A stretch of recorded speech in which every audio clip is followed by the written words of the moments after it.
As promised, here is a couch pose tutorial. I was taught this posture by my teacher, Sri Dharma Mitra in New York City. But one thing when starting couch pose is you have to recognize it's an advanced posture. It might look easy and seem easy watching someone with, healthy knees and open hips get into it. But if you have a lifestyle where you're sitting in a desk all day, it might be, a process opening up the body to the pose. So I'll show you the full posture first, and then I'll show you modifications and a fun transition for it. So the full posture, you tuck your toes, sit on your heels, really check in with your knees, this whole entry. If your knees at all during this descent feel like they're going to come up off the ground, you probably shouldn't go into the full pose. If you do get all the way down, your elbows down, you bring the back of the head to the floor.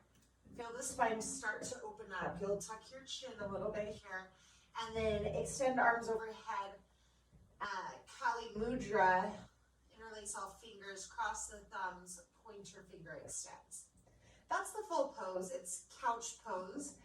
Doesn't feel like a couch pose. The first time you do it, if you're able to access the posture, you may feel like your toes are going to break off. That's pretty dang normal. It's very good to stretch the feet, especially stretch the feet that intensely as we begin to age. We start to lose sensation in our extremities first, so the hands and feet. So it's good to keep those little small joints mobile. So options, if you can't just plop into that first go round, first place is see if you can access hero's pose sitting between your heels. If you can't do that without some pain, sit on a block here. And sitting on a block might be where you're at.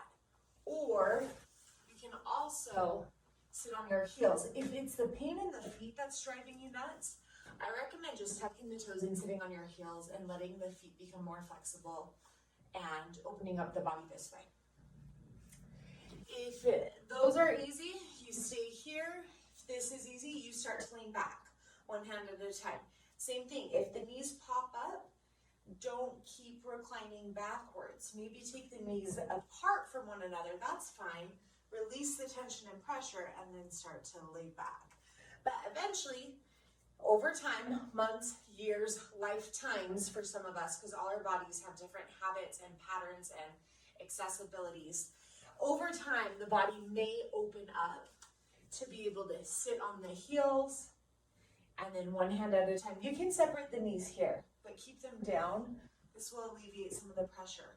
The way you know it's an okay stretch in yoga, if it's a dull, annoying brother sort of pain, just like you're fine. Get used to the discomfort, use your breath, breathe through it. That's the yoga practice. If you're ever in a posture and you feel hot, sharp pain, ow, and your body knee-jerk reaction, that's injury territory. Don't make yourself stay there.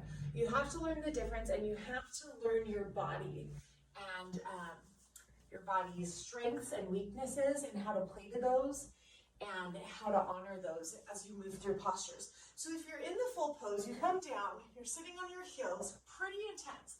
You're opening up your quads, you're opening up the spine, and then you're even opening the shoulders a little bit when you take that extension. And then another option for the arms here is to grab opposite elbows and let the forearms come down behind you.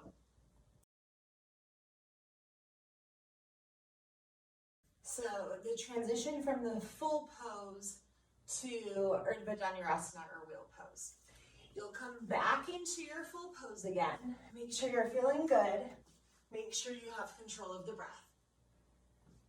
As you're ready, you plant the hands above your shoulders so you can see the hands. And then you roll forward towards your nose as you press into the balls of the feet.